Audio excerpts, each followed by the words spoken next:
I think we'll get an idea of what LSU is thinking at wide receiver here in just a little over a month, as Khalil Lockett has set in his commitment date coming up on August 7th.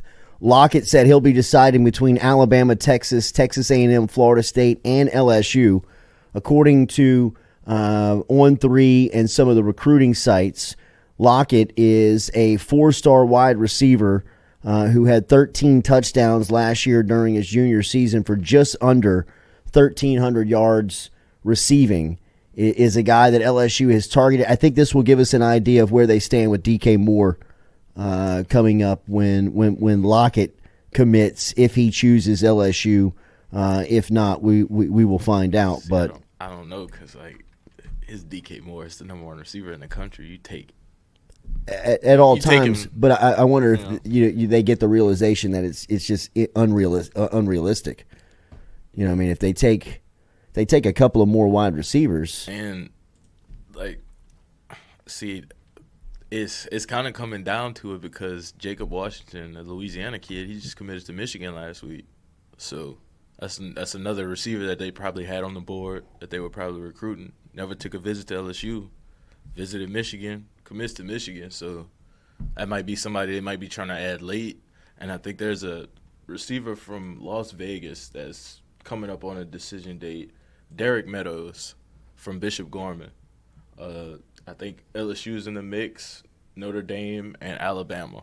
So that's another wide receiver out there. I guess Hankton is circled to put in this class, but Lockett, I would say, is probably their top target after DK Moore. Yeah. And what about the dude? Texas is for Jamie French. JB French. Texas is On3 put it out last week for all the top receivers, and Texas is the leader for Moore, Jamie French. You name a top receiver, Texas is either in the mix or in the lead. They've done a Texas is. I'm telling you, man. Sleeping giant. They're not sleeping anymore. Yeah. Well, right. But it used to always be watch out if Texas gets it right. It feels like Texas has done. They're trending right. Every move that you could to right. enter the SEC and make a huge impact. Are they selling the Arch Manning thing? Because I know they just got Diabella too. So yeah. I guess you get to sell. I think they're selling Sark Diabella more than anything. Right. That's what they're selling, because Sark is selling everybody from Matt Leinart to Bryce Young, right? I mean, he's talking about his quarterback development from the days of Reggie Bush. I mean, don't forget that Lane Kiffin and Steve Sarkisian were co-offensive coordinators on those USC teams that were calling plays for Leinart, Dwayne Jarrett, Lindell White, and Reggie Bush. I mean, still to this day, Sark is known as one of the top offensive mind and quarterback developers out there. Say what you will about his personality and how he has handled his stuff off the field. When it comes to on the field, Sark has proven that he's a respected mind. And now it seems like at the school with the resources that they have, they have made their mind up that they're all in. And Texas, to me, has been, especially since Nick Saban has moved on. Mm-hmm. That's the fight. I mean, that's the monster. That's the dragon you have to slay to get to the top of the SEC. I think that it's going to run through Austin, and they know that they're going to make it run through Austin, and they're going to make it run through Austin because they're going to get all the players. They're paying everybody and giving them Ferrari. Well, I mean, it's not against the rules anymore. And they got one of the largest recruiting bases. Texas. That's why it's always been. It's such a wonder. How are they down? I mean, one of the craziest stats was they had gone on it might have been a 10-year plus deal where they didn't have anybody drafted, and you were like, huh? I mean, that was the Charlie Strong days. That's almost impossible to do. Tom Herman, Charlie Strong. Yeah, that's what happens when you don't have anybody that's supposed to be captain the ship is no bueno. You went from Mac, that was right. It felt like Mac Brown was kind of on his way out. The game had passed him by. He takes another job at North Carolina, and that's what the story's been playing out. You try to get the wonder kid, or you go Charlie Strong. And that blows up right in your face. Like, it was immediately bad and never got very good. And then you go for, like, the wonder kid and Steele, who LSU was trying to get. Yeah. And then that blows up in your face. And now with Sark, another mercurial hire, I would say, at the beginning, just because of his past and how it's not really worked out for him as a head coach. But it feels like he's got this thing kind of rolling in the right direction, because when you look at the quarterback rooms they just coached, I was just going through it after you said that. Carson Palmer, Matt Leinart, Mark Sanchez, Jake Locker, Tua Tagovailoa, Mac Jones, and now Quinn Ewers, Arch Manning. And he's going to get another one. Like, that's Diabell. If you have a coach and you have that can get you a quarterback and make the quarterback play well, that's really the foundation, because everybody wants to be around it. And LSU used to be able to go into Texas. And I think they still can. Right, but they could pick off like a Jamie French. Yeah. It's like, oh, we got a 5-star. Because like, oh, he's not DK Moore. And so it's like the next best guy, you know? And Texas would kind of like let you have him. He's up there, Joe. Yeah, well, I know. I saw him at camp, and he looked the part. Texas, I'm telling you. But now they just get everybody. In the NIL world, and I don't know if it's necessarily just because of NIL, if the rules haven't changed and you could still pay players under the table, Texas may still be as dominant as they are now. Texas also has good coaches, good relationship builders, and guys who really understand how to recruit, and they're doing it with resources that are unmatched really by anybody. I mean, when you talk about the combination of the money, the facilities, the coaching, the development, the people around you, and then you pair that with the town, and I got to tell you, that is what was so surprising for me earlier this week when I started off my Monday in Columbus, Ohio, and saw the campus of Ohio State for the first time. I mean, I was telling Kelly, my wife, it was so, to me, comparable to Austin, to the University of Texas. You know, after spending a summer in Austin and going back regularly for a while, you realize, I mean, there's much more to Austin than the University of Texas, and Texas dominates the city of Austin, the university. But there's much more there. It's a thriving, bigger city. It's changed a lot since, I lived there in the summer of 2002, but you could feel that it was just a bustling, hustling type town that was going to attract and was attracting a ton of people. I kind of felt the same way when I was in Columbus. Now, look, I only spent 4 hours in Columbus on Monday. It's not like I can write a report on the city, but just getting out and riding through the streets on a bicycle and experiencing the campus and realizing that the city is, much more than an SEC town, than a college town. It's something in an NIL world that I believe was really kind of the formula to win. These bigger markets, these bigger cities that have thriving commerce off of the university's campus, but most probably run by university alums, right? I'm sure a lot of the Fortune 500 CEOs or positions of power that reside in Austin and Columbus graduated from Texas and Ohio State respectively, which in return makes them built-in NIL operators and people who can benefit the program. It kind of goes hand in hand of being able to attract these top-tier talented players, which both Ohio State and Texas seem to be doing right now at a very rapid rate. Not to say that teams like LSU can't keep up. It's just it's a heavier lift. You got to run a couple of more miles per hour faster on the treadmill to keep up with schools with resources like that. Well, and the thing that has always kind of been a thorn in Texas Longhorns' side was that because they're in Austin. There's so much to do. I went in 2014 to Austin City Limits, and they were playing Baylor at home, and you couldn't sniff anybody that had any interest in going to that football game. Like, you wouldn't have known that they were playing a home game in Austin if you didn't look at the schedule. But there was not like this huge influx of people wearing jerseys or trying to go to the game or talking about the game. You weren't even on at the bar. Like, that is what they were fighting, because they're like, oh, I'll go to the concert instead. In Baton Rouge, if you don't know that there's a football game going on a Saturday, right. I mean, you're living under a rock. Right. You'd have to, like, what planet are you from?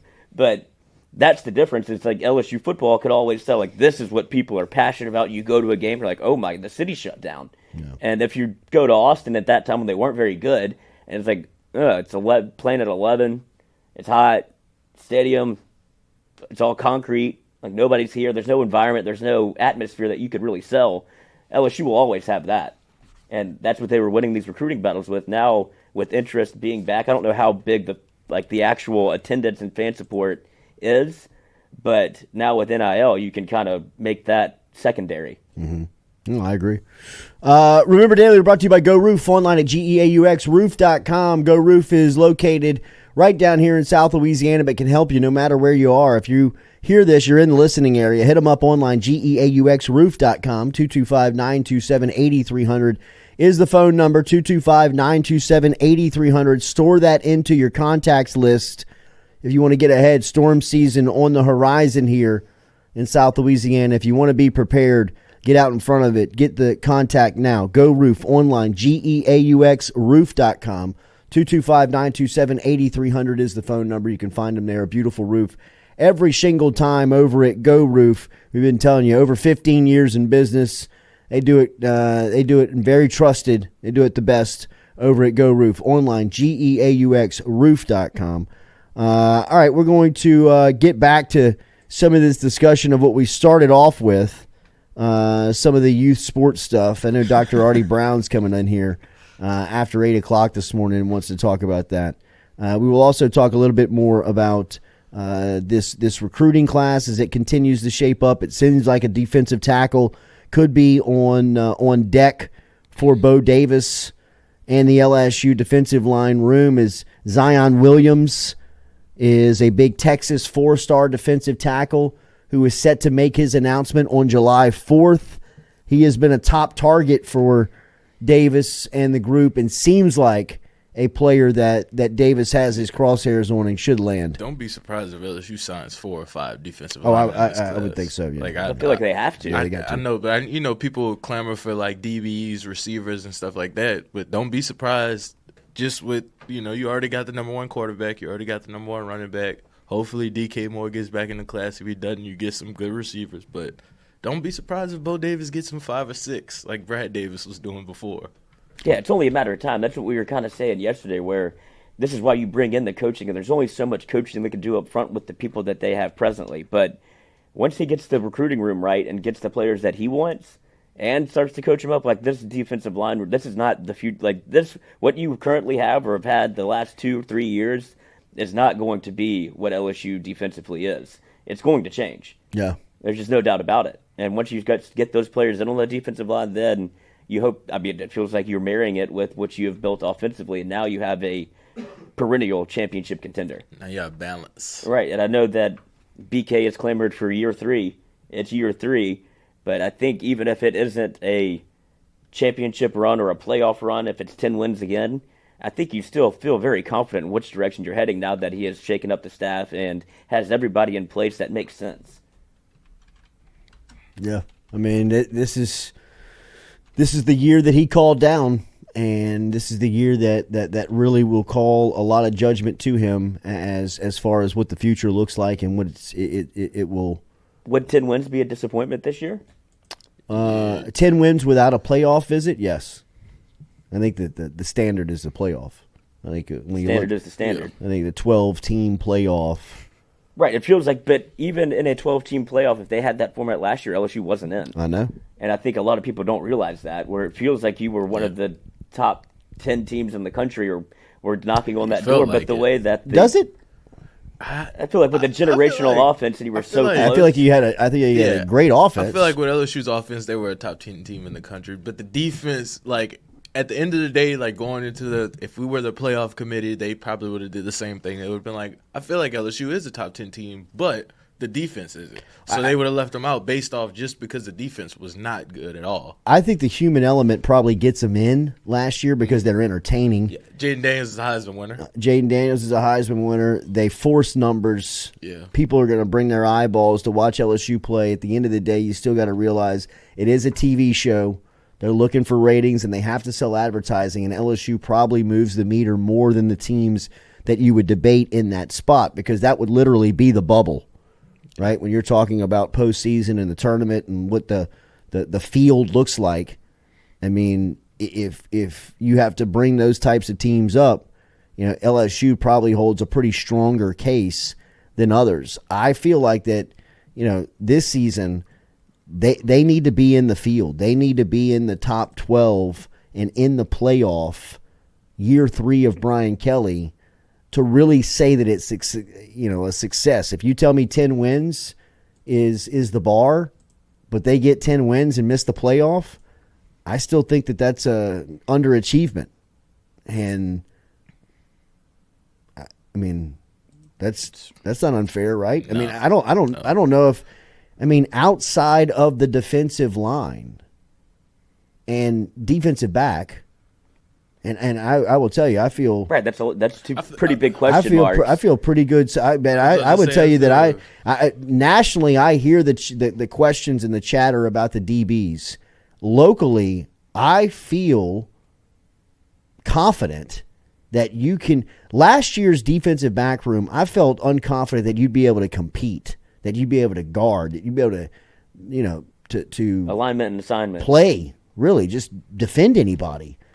This year, I don't worry about that. No. I have those concerns on the front. Mm-hmm. Absolutely. I have the same concerns that I had on the back end last season, now on the front end. I didn't have those with Mekhi Wingo, Mason Smith, Jordan Jefferson last year. I felt like LSU could hold the point of attack. I felt like they could control the line of scrimmage. I felt like they would not get pushed and shoved around.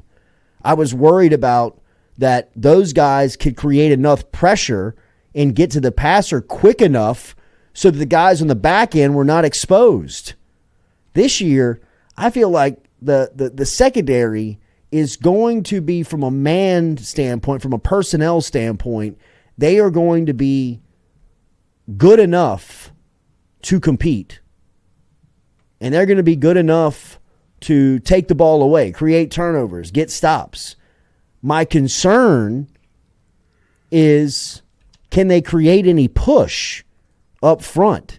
Can they stop the run? Can they control the point of attack at the line of scrimmage? I mean, that is my dire concern of LSU football heading into the season. Everything else, I feel secure enough that they can compete.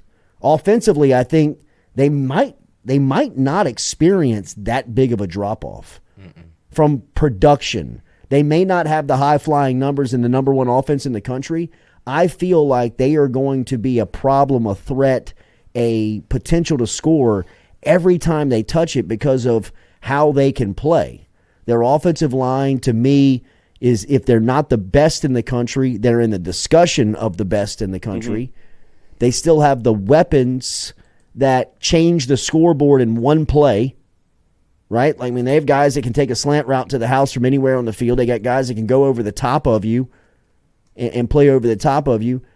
And they've got intermediate guys and tight ends, running backs, slot receivers who can catch, make plays, yards after catch all day. I mean, linebackers, you might have the best player in the sport headlining it with Harold Perkins. Like I said, what I said at defensive back, I believe you've got some edge rushers who can create some problems in the backfield. My only concern is, do you have enough quality players and depth that you can build up front? I will tell you, like we said yesterday, Ahmad Bro, looks like he's packed on some really good weight going into his freshman year. Don McKinley put out Instagram post yesterday. Looked much more sturdy and packed on good weight heading into his freshman season. Dylan Carpenter, who we pointed out, what happens with him? I mean, he looks like a guy that, he could play interior if he needed to, I guess. I mean, you've got options that, exist that we're not talking about. And I believe LSU is a school that consistently has guys that step up 2-3 weeks in the season. You're talking about that, right now in the middle of June, end of June, heading into July, we're not even thinking about. We know he's on the roster. We know he's there, but we have no intentions of him being a player. Every year you've got that 1-2 guys that exist. Maybe he's up front. That would be awesome for LSU if he is. It'd be awesome if Savion Jones accepts the role that he may need to just put his hand in the dirt to be a more of a player in college than he was coming out of high school as an edge rusher. If that happens, he gets it and he starts to click. Hey, there you go. There's your difference maker that you were looking for, somebody to step up. I don't anticipate that to happen, but if it does, I wouldn't be shocked because I've seen it happen at LSU time and time again. But just like Pete Jenkins said 2 weeks ago to Jacques, I have the same reservation in saying, look, LSU's going to be really good. They're built to be a 12-team, a part of the 12-team playoff. If there's some drawbacks, if there's some anxiety, it would be the line of scrimmage defensively. Can they hold it? Can they stop the run? Do they have enough quality players in depth to navigate this schedule each and every week? If they do, they should be in the 12-team playoff. If they're not in the 12-team playoff, I believe that's why they will be left out. We'll be back, hour 2, as always, brought to